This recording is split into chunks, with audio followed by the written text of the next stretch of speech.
Tervist! Minu nimi on Gert ja meie idee on krattidest natukene teistsugune, kuid võib-olla võib leida seda sarnasusi. Poliitik.eu saidil on tegemist, meie eesmärk on positiivselt mõjutada poliitikute tegevust. Kuidas me seda teeme, me muudame nende tegevuse läbipaistvaks ja ütleme nii-öelda inimestele mugavalt kättesaadavaks. Näiteks, kui teid huvitab, mida Mart Laar näiteks teeb, siis esialgu me alustasime sellest, et võtsime Riigikogu liikmete tegevuse. Ja ekraanil näete, et kuidas me neid andmeid esitleme. Inimeste kohta võib seal leida osalisaktiivsust, kõnede arvu.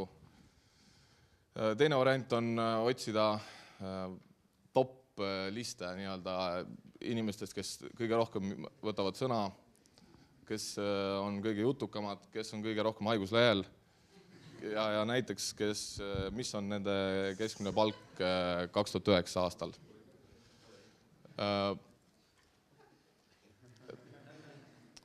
Ja sellega ma piirdukski, et tänan tähelepanu eest.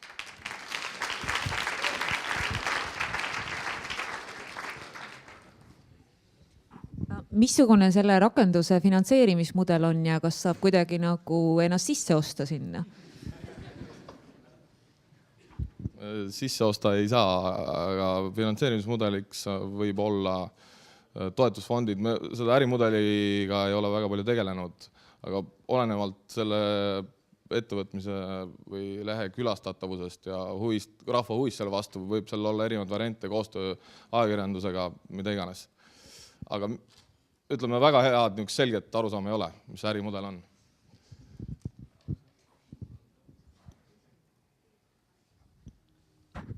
Kas teil on mõeldud midagi täiendavat ka lisaks sellisele toredale tööl ja mitte tööl olemise statistikale? Põhimõtteliselt on küll mõte teha ka nii-öelda lubadused ja reaalsed tegevused võrreldavaks nii-öelda a la Facebooki või MySpace'i laadne sait igale poliitikule, kus ID-kaardi alusel saab poliitik ennast tuvastada ja oma reaalselt mõtted nii-öelda sisestada. Ja üks veel tuleviku mõte võib olla see, et Euroopa Parlamendi andmete põhjal sarnane keskkond üles panna. Et see oleks siis tõsisem nii-öelda turg.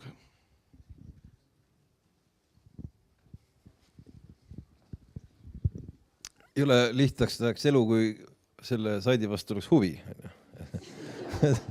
Aga üks asi, mis võib-olla mõtlemiseks, et tõesti see formaalne statistika ei ütle ju tegelikult midagi, aga mis oleks huvitav, et tõesti, kuidas siis, kui me räägime Riigikogust, et kuidas nad ikkagi hääletavad. Tegelikkuses on ju niimoodi, et poliitikud tihtipeale hääletavad reaalsetes situatsioonides tegelikult vastupidiselt, mida nad on siis ühel või teisel moel endast välja pakkunud, lubanud või mis asju, mis maailmavaadet nad esitavad.